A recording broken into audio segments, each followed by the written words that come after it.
السلام علیکم ورحمۃ اللہ وبرکاتہ، نحمدہ ونصلی علی رسولہ الکریم، اما بعد فاعوذ باللہ من الشیطان الرجیم، بسم اللہ الرحمن الرحیم، رب اشرح لی صدری ویسر لی امری واحلل عقدۃ من لسانی یفقہوا قولی۔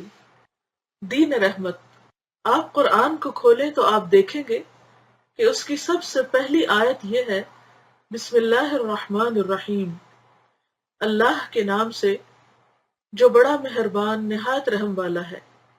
یہ آیت قرآن مجید میں 114 بار آئی ہے۔ اس سے اس کی اہمیت کا اندازہ ہوتا ہے۔ اس سے معلوم ہوتا ہے کہ رحم یا مہربانی کی قدر اسلام کے نزدیک سب سے زیادہ اہم ہے۔ ہر سچے مسلمان کے لیے ضروری ہے کہ وہ رحمت اور رأفت اور شفقت و مہربانی کا پیکر بنے۔ اس کے دل میں دوسروں کے لیے مہربانی کے سوا کوئی اور جذبہ موجود نہ ہو۔ سورۃ الفتح کے آخر میں محمد الرسول اللہ والذین آمنوا معہ، محمد اللہ کے رسول ہیں صلی اللہ علیہ وسلم، اور جو لوگ آپ کے ساتھ ایمان لائے، ان کی جو خوبیاں بیان کی گئی ہیں اس آیت میں، وہ کیا ہے؟ رحماء بینہم، کہ وہ آپس میں مہربان ہیں ایک دوسرے پر۔ ہم سب کو بھی غور کرنا چاہیے اپنے رویوں پر، اپنے طریقوں پر، اپنی گفتگو پر، اپنے انداز پر، کہ کیا واقعی ہمارے اندر یہی صفت ہے جو صحابہ کرام کے اندر پائی جاتی تھی۔ جنت جو اللہ کی رحمت ہے، اس میں کیسے داخل ہو سکتے ہیں جب تک کہ ہمارے دلوں میں دوسروں کے لیے رحم نہ ہو، ہمارے اندر نرمی نہ ہو، ہمارے دل میں دوسروں کا درد نہ ہو، احساس نہ ہو۔ تو جو لوگ آپ صلی اللہ علیہ وسلم پر ایمان لائے، وہ سب سے پہلے صحابہ کرام تھے، اور پھر صحابہ کے بعد تابعین اور تبع تابعین، اور پھر آج تک کی جنریشن۔ ان سب کی نمایاں خوبی یہ ہونی چاہیے کہ ان کے اندر دوسرے انسانوں اور جانوروں اور باقی مخلوق پر رحم کے جذبات ہوں۔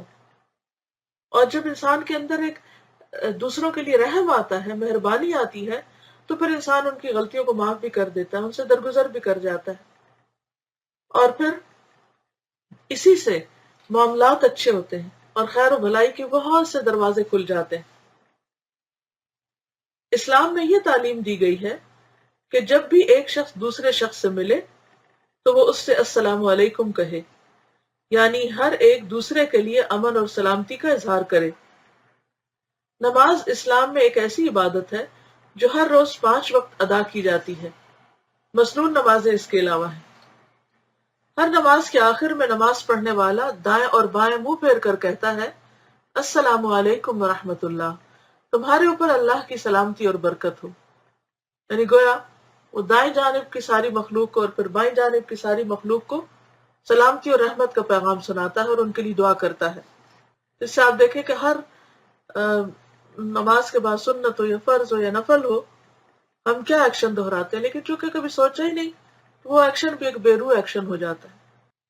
اس طرح ہر مسلمان کو یہ تعلیم دی گئی کہ وہ ساری دنیا کے انسانوں کے لیے اپنے سینے میں مہربانی کے جذبات کی پرورش کرے، اس کا دل تمام انسانوں کے لیے رحمت و شفقت سے بھرا ہوا ہو،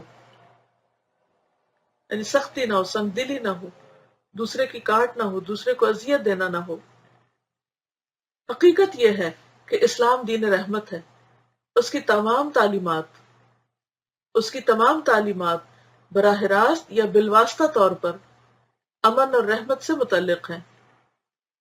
اسلام یہ چاہتا ہے کہ ہر انسان کے دل میں دوسرے انسان کے لیے بہتر جذبات موجود ہوں، یعنی جب بھی ہم کسی سے ملیں، کھلے دل کے ساتھ، صاف دل کے ساتھ، مہربانی کے ساتھ، ہر ایک دوسرے کو انسان کے روپ میں دیکھیں، نہ کہ اپنے اور غیر، دوست اور دشمن کی نظر سے۔ کیونکہ جب ہم پہلے سے ہی اپنے دل کو بھر لیتے ہیں کسی کے خلاف، یا ہماری سوچ مثبت نہیں ہوتی، منفی ہوتی ہے، تو پھر ہمارے اندر باعث ہوتے ہیں، تعصبات جنم لیتے ہیں۔ کسی سے ملیں گے اچھے طرح سے یا اس کی بھلائی کریں گے، یہ سوچ کر کہ یہ میرا رشتہ دار ہے، اور اگر رشتہ دار نہیں تو پرواہ ہی نہیں، کسی کو کسی کی طرف دیکھنے کی فرصت ہی نہیں. آپ کسی وقت باہر نکل جائیے، کسی پارک میں، کسی مال میں، اور آپ چلتے پھرتے انسانوں کو دیکھیے، کسی ایئرپورٹ پہ دیکھیے. کئی دفعہ آپ نے یہ نظارے دیکھے ہوں گے. تو مجھے کبھی بڑی حیرت ہوتی ہے کہ یہاں ہر انسان اپنے آپ میں اس طرح گم ہے کہ اسے دوسرے کی طرف دیکھنے کی بھی فرصت نہیں، دیکھتا بھی نہیں. اور اگر ہم کسی کی طرف دیکھتے ہی نہیں یا کسی انسان میں دلچسپی نہیں لیتے تو اس کی بھلائی کیا کریں گے، اس کی مدد کیا کریں گے، اس کی ضرورت کیسے پوری کریں گے؟ اسلام کیا کہتا ہے کہ آپ سلام کریں ہر جانے اور انجانے کو، دیکھیں تو اسمائل کریں. کہیں پر بھی آپ اکٹھے کام کر رہے ہیں، اگر آپ آتے جاتے سلام کر رہے ہیں اور اسمائل پاس کر رہے ہیں، کیا یہ ہو سکتا ہے کہ پھر اس جگہ کا ماحول جو ہے وہ بوجھل ہو اور وہاں کام کرنا مصیبت ہو اور وہاں انسان کا دل نہ لگے؟ یہ نہیں ہو سکتا. یہ دراصل ہمارے اپنے ہی رویے ہوتے ہیں جو کسی بھی کام کو انتہائی مشکل بنا دیتے ہیں. تو اسلام یہ چاہتا ہے کہ ہم ہر انسان کو انسان کی نظر سے دیکھیں. اب ہو سکتا ہے یہاں کوئی میرے سے فقہی سوال کرے، کیا نان مسلم کو سلام کرنا جائز ہے؟ بات یہاں یہ نہیں ہو رہی، بات یہ ہے کہ کوئی بھی ہو اس کے ساتھ ایک کنسرن شو کرے، اس کے ساتھ ایک تعلق شو کرے.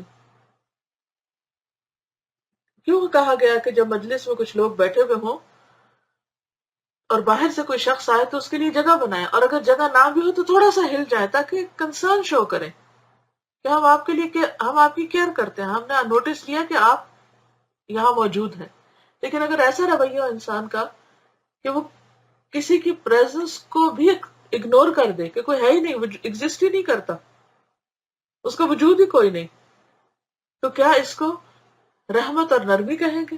ہرگز نہیں. حقیقت یہ ہے کہ اسلام دین رحمت ہے.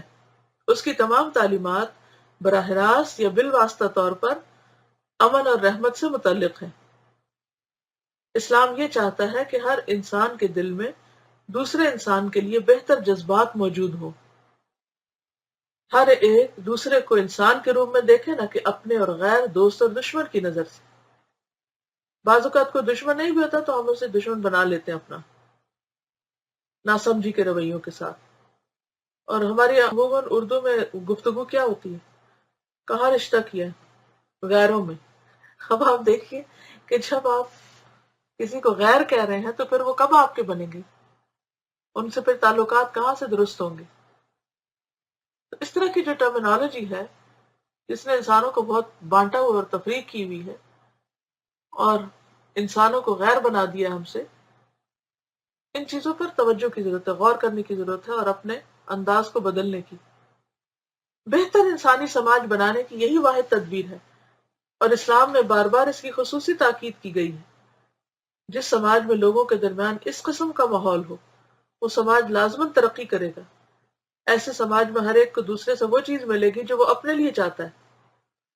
ہر ایک اس چیز سے بچا رہے گا جس کو وہ اپنے لیے پسند نہیں کرتا. اسلام رحمت کلچر ہے. اس کی تمام اخلاقی تعلیمات کا مقصد یہ ہے کہ لوگ ایک دوسرے سے محبت کریں، لوگ ایک دوسرے کے لیے رحمت کا پیکر بن جائیں.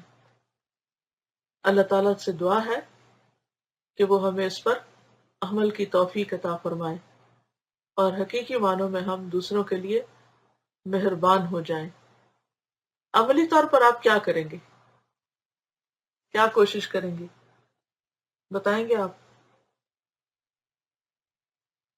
سب سے پہلے تو دن چڑھتے ہی آپ کیا کریں گے؟ گھر والوں کے ساتھ کیا کریں گے؟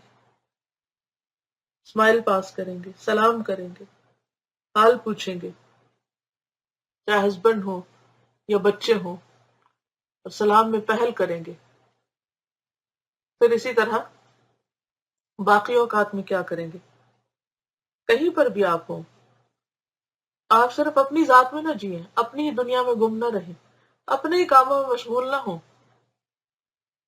بلکہ اپنے آس پاس دائیں بائیں جو بھی لوگ ہیں ان کے وجود کا احساس کریں اور ان کی ضروریات کو محسوس کریں. Be nice with everybody. Smile, سلام اور اسمائل کے علاوہ توجہ دینا. Look others with pleasant face and expression. ٹھیک ہے. Think about others. How can you help them? Good. یہ ہے کرنے کا کام کہ انسان جہاں بھی ہو وہاں یہ سوچے کہ وہ دوسروں کی مدد کیسے کر سکتا ہے، بھلا کس طرح ان کے کام آ سکتا ہے، کس طرح ان کو ہیلپ کر سکتا ہے. خود پسند نہیں بننا. جی ہاں، صرف اپنے ہی رونا نہیں، روتے رہنا. صرف کسی بازو کا ہم کسی سے بھی بات کرتے ہیں نا تو یہ ہوتا ہے کہ اپنی کہانی سنائے جاتے ہیں، دوسرے کی ذات میں دلچسپی نہیں لیتے، اس سے پوچھتے ہی نہیں کہ تمہارا کیا حال ہے، تم کس حال میں جی رہے ہو. ٹھیک ہے. جب آپ مال جاتے ہیں تو دروازے کو روک کر رکھتے ہیں. ٹھیک ہے. when they are sad remind them about اللہ. ٹھیک ہے. be a good listener. good. یہ بھی بہت اچھی بات ہے کیونکہ عام طور پر یہ ہوتا ہے کہ ہم کوئی کچھ سنا رہا ہو تو ہم ادھر دیکھتے نہیں، توجہ نہیں کرتے. نبی صلی اللہ علیہ وسلم کا طریقہ یہ تھا کہ کوئی بھی جب آپ سے بات کرتا تھا تو آپ اس کی طرف متوجہ ہو جاتے تھے. اگر ہم کھانا پکا رہے ہیں تو اپنی دنیا میں کھڑے ہیں، کمپیوٹر پہ بیٹھے تو اپنی دنیا میں بیٹھے. اس آئس کو بریک کرنا ہے اور لوگوں میں گھلنا ملنا ہے. ٹھیک ہے. تو اب آپ طریقے خود سوچ لیجئے کہ کیا کیا ہو سکتے ہیں.